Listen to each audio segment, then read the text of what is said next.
You have probably noticed it, without ever thinking to call it strange. The day is hot, genuinely, unreasonably hot, and the yard feels wrong. Not quiet exactly, but slower. The feeder hangs still.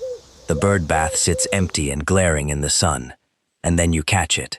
A bird on a low branch, beak open, sitting very still, doing something that looks like nothing. Just sitting there, mouth open, not singing, not feeding, not doing what birds are supposed to do. You watched for a moment and moved on. But what you were looking at was not a bird resting. What you were looking at was a bird working extremely hard just to survive the next hour. Welcome back to the Birds Lore. This episode is about what backyard birds actually do when temperatures push past the edge of what their bodies can manage, and why everything about their response is far more precise, far more costly, and far more fascinating than it appears from a kitchen window. If heat waves visit your yard, subscribe, because what happens to your birds during them changes how every other day in your yard works. We are going to end with the one thing extreme heat reveals about your yard that no cool day ever will. Backyard birds are endothermic. They generate their own body heat and must maintain a core temperature of roughly 104 to 108 degrees Fahrenheit, regardless of what the air around them is doing. That is already warmer than a hot summer day in most of North America. But here is what that number means. When the ambient temperature climbs into the 90s and beyond, the gap between the bird's body temperature and the air temperature begins to collapse. And when that gap closes, the entire system the bird uses to shed excess heat starts to fail. Mammals sweat. Birds cannot. They have no sweat glands. Every mechanism they possess for offloading heat has to work through respiration and behavior alone, and each of those mechanisms costs energy, which generates more heat, which the bird then also has to shed. Research from the University of Exeter and the Max Planck Institute for Ornithology has documented this compounding loop in detail. A bird managing thermal stress is not passively waiting for the heat to pass. It is running an active metabolic negotiation with its own body, and that negotiation has a cost ceiling. Push a bird past that ceiling and it dies. Not eventually, within hours. The open beak you saw on that branch has a name. It is called Gular fluttering, and it is the avian equivalent of panting. The bird vibrates the thin membrane at the floor of its mouth and throat, the gular region, at a very high frequency, sometimes hundreds of times per minute. This accelerates evaporative cooling from the moist tissues of the mouth and upper respiratory tract. Mourning doves are especially visible practitioners of this. You may have seen one sitting in partial shade, beak cracked open, throat pulsing almost imperceptibly. That vibration is not distress in the human sense. It is a finely tuned physiological response. But it costs water. Every breath of humid air expelled is water the bird cannot replace unless it drinks. On extremely hot days, water becomes the limiting factor in survival before food does. This is why the bird bath you maintain may matter more than the feeder on the hottest days of summer. Cornell Lab of Ornithology field data consistently links the presence of standing fresh water to dramatically higher bird activity during heat events. Not because birds come to cool off in the way a child jumps into a pool, but because drinking and bathing both serve thermoregulation directly.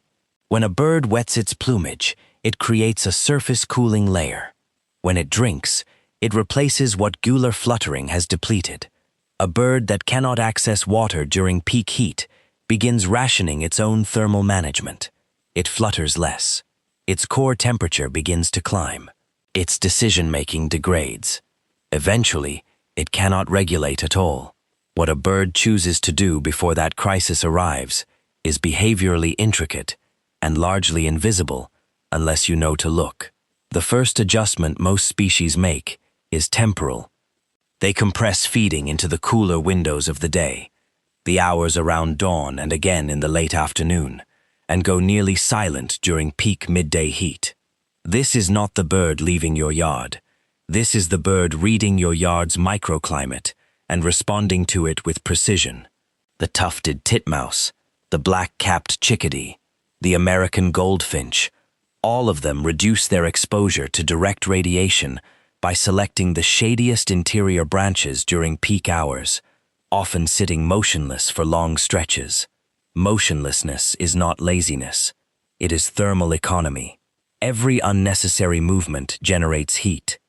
A still bird on a shaded branch is a bird choosing the least metabolically expensive way to survive the afternoon. The spatial behavior shifts as well. Researchers studying avian microhabitat selection during heat events have found that birds move lower in the canopy and closer to the ground, where temperatures are sometimes several degrees cooler than in exposed upper branches. A white-breasted nuthatch that normally works the upper bark of a tree may spend a hot afternoon on the lower trunk, in the shadow of the main canopy. A Carolina wren that ranges freely across your yard in October may, on a July afternoon, confine itself to the dense, shadowed interior of a single shrub for hours at a time. These are not behavioral anomalies. They are intelligent responses to a thermal landscape the bird is reading in real time, with greater spatial precision than you are. The biology underneath all of this involves systems that are still being mapped. Work from Princeton University and the University of Washington has shown that birds possess heat-sensing capacity through thermoreceptors distributed across the skin and in the eyes, allowing them to continuously model their own thermal state relative to the environment. Their cardiovascular system redirects blood flow to the skin during heat stress, the same basic vasodilation mechanism mammals use, but accomplished through a circulatory architecture that is in some ways more efficient and in other ways more fragile. The fragility comes from the bird's small body mass. Small bodies heat faster and cool faster than large ones. A dark-eyed junco weighing less than an ounce can gain dangerous amounts of core heat in minutes of direct sun exposure. The behavioral adjustments you observe are not the bird being cautious. They are the bird operating on tight tolerances. One thing heat reveals that no temperate day does: the density and quality of shade in your yard becomes legible through bird behavior. A yard with no canopy cover, no dense shrubs, no surfaces that create natural shadow. That yard empties on the hottest days, not because the birds have gone elsewhere, but because it cannot support them when survival demands more than the feeder can offer. The birds that remain are the ones that have found the thermal refuges your yard structure happens to provide. If you pay attention during a genuine heat event, you will learn exactly where those refuges are, and they are almost never where you would have guessed. A single dense viburnum, the shadow line cast by a fence at 2 in the afternoon, the north-facing edge of a garden bed that never sees direct sun after 9 in the morning. Birds find these places. They have to. Their lives depend on getting it right. What heat also reveals is the social organization that underlies normal yard activity. On a typical day, species maintain loose territorial spacing, feeding hierarchies govern feeder access, and the yard operates as a layered system of relationships and established precedent. During extreme heat, that system compresses. Shade is scarce enough that birds that would normally maintain distance from each other end up in close proximity in the same thermal refuge, tolerating a nearness that cooler conditions would never produce. The blue jay that normally dominates the feeder platform may be sitting 18 inches from a song sparrow in the one shrub that offers adequate shade, neither moving, the usual social arithmetic suspended in favor of survival. This proximity is temporary and does not rewrite the established hierarchy, but it reveals that the hierarchy is situational, a product of conditions, not an absolute. When the conditions change sharply enough, the rules flex. There is a point in a severe heat event, when temperatures exceed 104 or 105 degrees Fahrenheit, and humidity prevents evaporative cooling from working efficiently. When the behavioral and physiological tools birds possess simply run out of capacity. At that threshold, mortality begins. This is not a rare edge case. It is documented.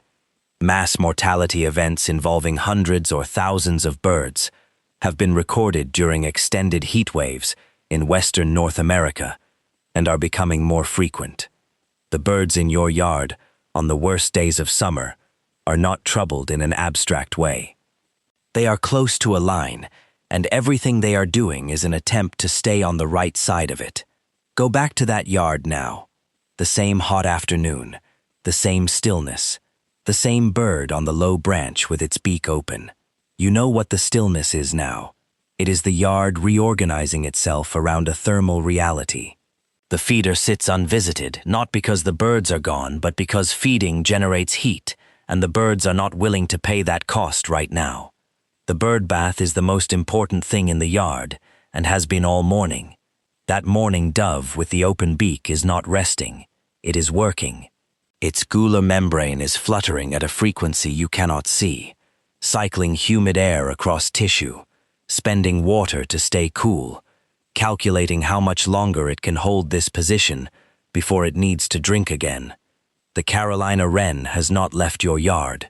It is in the viburnum, 3 feet off the ground, in a pocket of shade that is 2 degrees cooler than the air around your feeder. The titmouse found the shadow of the fence post. The chickadee compressed its whole morning into 45 minutes of foraging before the temperature crossed the threshold it recognized, by memory, as the line above which moving costs more than it returns.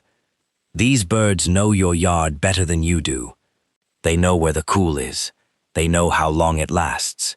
They have been learning it, season by season, storing the geometry of safe temperatures in a landscape that is asking more of them every summer than it asked the year before. What they know is not nothing. It is everything.